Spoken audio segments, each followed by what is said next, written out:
Hi students! If you're accessing this video, that probably means that you want a little bit of review of the parts of a persuasive essay and Mla format. So here I pulled up an essay from online. Just so you know, I did not write this. Yes, it's kind of plagiarized, but I'm not saying it's mine. This is for study purposes only. So the first thing to notice is Mla format. We've got 12-point Times New Roman font, double spacing. That's all good. We have paragraphs. Each paragraph's indented. That's good. But we're missing here the heading. So if you remember in MLA, the heading goes your name and not highlighted, certainly. So it has to be the rest, just like the rest of the text. So your name, and make sure that it is double spaced even up here. Teacher name, so Mrs. Thrush. Course name, Langen Lit 10.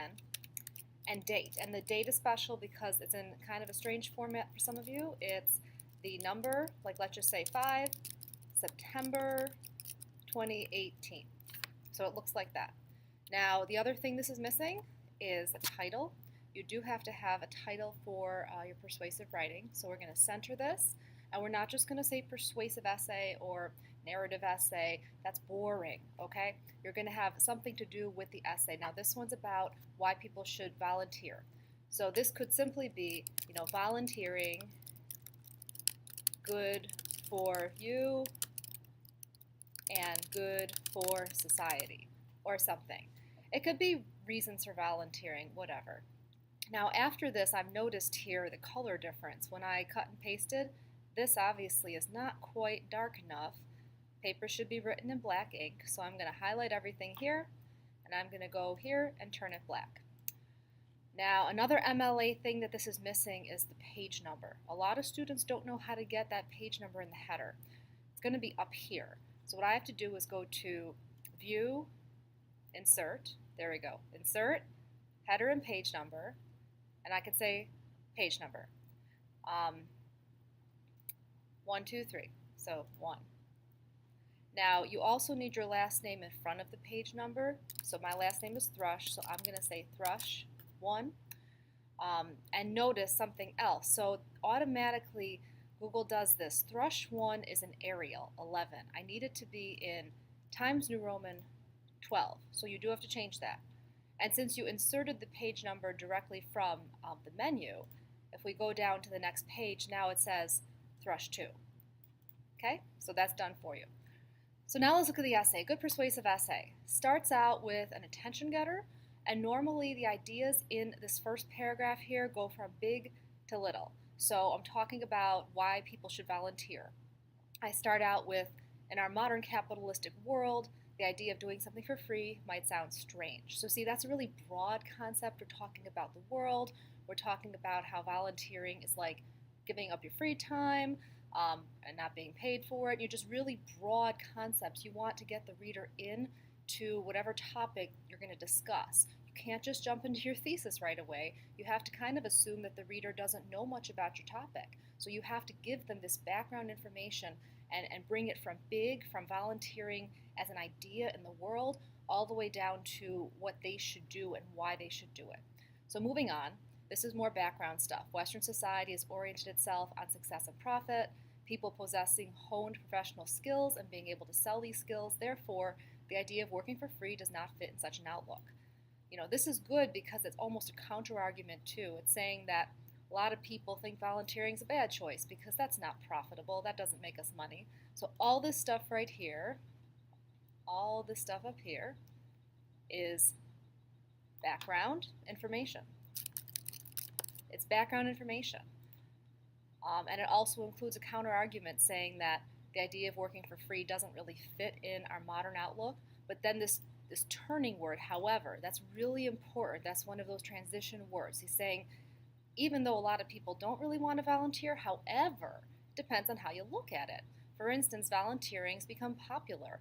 It's one of the greatest examples of how a job can pay off. So all that's background. Now here, this part, that's your thesis. It can be said that everyone should at least once in their lifetime try volunteering due to a number of reasons. Now the thesis is simply your answer to the prompt. The prompt is asking you, should people volunteer? Is it a good idea? This writer is saying, yes, they should. They should try volunteering. My problem with this thesis, and I'm going to say this is a thesis statement, is this last part, this number of reasons. What reasons? If you're writing a super long paper, which you are not this time, you can't put every one of your topic sentence topics into the thesis paragraph, right? Like that would take forever. But this is a short paper. If you only have 3 body paragraphs, you can hint at the topic of each of those in the thesis. So I would actually change this.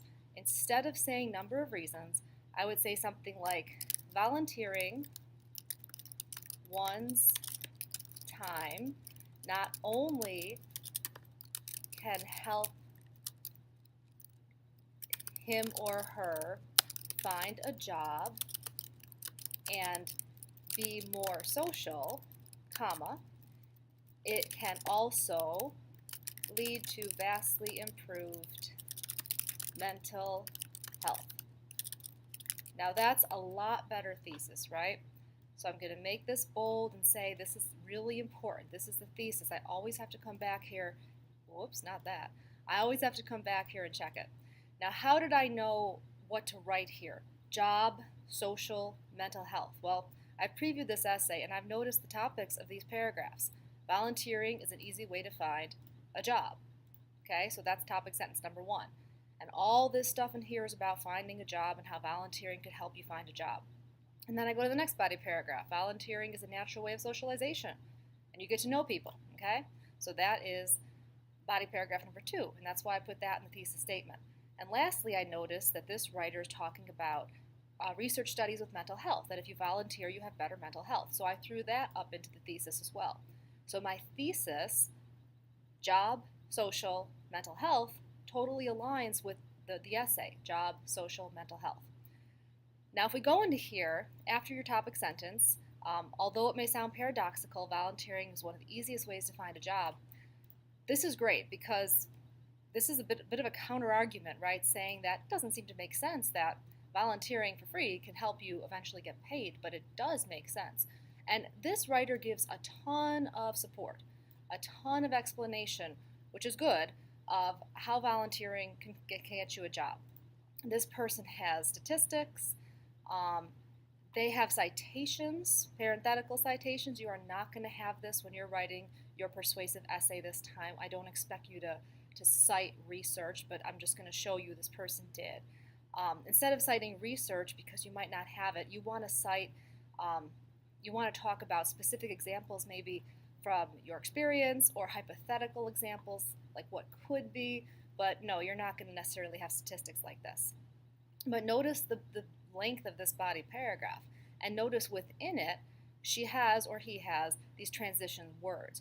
You know, let's see, or benefited, having relevant work experience obtained can be a Kickstarter for your career. Besides, volunteering is a great option, so that word besides, that's a transition word. Through various programs, you can try yourself in a number of organizations to work on things. That's kind of a transition. Therefore is a transition word. It wraps up this paragraph. So therefore, if you still think you do not have time to volunteer because you need to look for a job, or because volunteering could be a nuisance to your duties, you might want to reconsider your option. So this is really important. You know, there's 3 parts of a paragraph, right? You've got your topic sentence that introduces the topic. You have all the support, which is basically proving to your reader that whatever you set up here is true. Because you've got to pretend I'm arguing with you and I'm saying, nah, volunteering won't get you a job. So you've got to tell me all these reasons and ways that volunteering could get me a job. And after telling me all these reasons, you've got to wrap up your paragraph. Therefore, if you still don't think you have time to volunteer, you might want to reconsider. And now you go on to the next reason. Here's another transition word, also. So also is a great transition word. Volunteering is a natural way of socialization and getting to know people. So all that after the topic sentence, here's some support for that. And notice this one's a lot shorter. This body paragraph's not quite as good. Maybe the writer could have added a few more examples of how volunteering can help you become more social, because this is actually quite short, right? And then your last body paragraph here, there have been surprising research studies connecting helping other people with mental health. My problem with this one, if you notice, see, we've got the word also, that's transition. We've got the word although, that's transition. This last body paragraph actually here, there's no transition word. That there have been surprising studies, like sure there have been studies. Sure there have been studies, but how do we connect this with that? You could just say like, lastly, or volunteering is another reason volunteering is essential is that there have been these studies connecting mental health, or you can even say mental health is really important topic in today's society, and volunteering can also help with that. And then you go into your paragraph. I just don't feel like this one has a great transition. But it does have more statistics, more citations. This I don't really like. You really shouldn't end your paragraph with a citation. This person did. So really, your best paragraph in this whole essay is the first one, because the first one you have your clear topic sentence, you have your clear support, and there's a lot of support, and you have a clear closure to the paragraph that links it back to your thesis. Your point is, you should volunteer. People should volunteer. It's a good thing. And then after your body paragraphs, of course, you've got a conclusion. All these facts demonstrate that volunteering is a great alternative. Don't say in conclusion. I don't like that. You do restate your thesis in the conclusion. You do restate your argument. Try to use different words than the first paragraph. Like just move the words around. Try to use some synonyms and things. But the conclusion is really a place to give your reader their final piece of the argument. Like, here's my argument again, and then make it broader. In this case, this writer said, since it can help you acquire work experience, show sociable and good role model, stress. Basically, this person is just restating the facts from their thesis, which is a start. It's okay. If you can go beyond in a conclusion and really state what the significance of this is, how volunteering how helpful it is to the world, how necessary it is, how in a time that people are, maybe not so kind to each other, this can make a huge impact, things like that, something big. All right. Now the problem here, works cited, you're not going to need that, but if you do in the future, right, it's on its own page. So I'm going to move this down to its own page. You center the works cited title. This is MLA. Notice this is alphabetized, the B, the S, the 6 is SIX, so this is alphabetical actually, and the V. And notice here it says benefits of volunteering, or Siegel. Within the paper, if you look at the citations, we can see things like Siegel, because that's the last name of an author, but sometimes we don't know the author's last name, right? So instead of that, we put the title of the article, Benefits of Volunteering. So this is cool because it's showing you two ways to cite something. If you know the author's name, last name of author, very easy. If you don't know the author's name, then you usually use the title of the article that your work is taken from, okay? I have here assignment taken from Academic Help, so I didn't write it as I said. If you have any questions about how to organize persuasive essay, feel free to ask or email me, and I'd be happy to help you.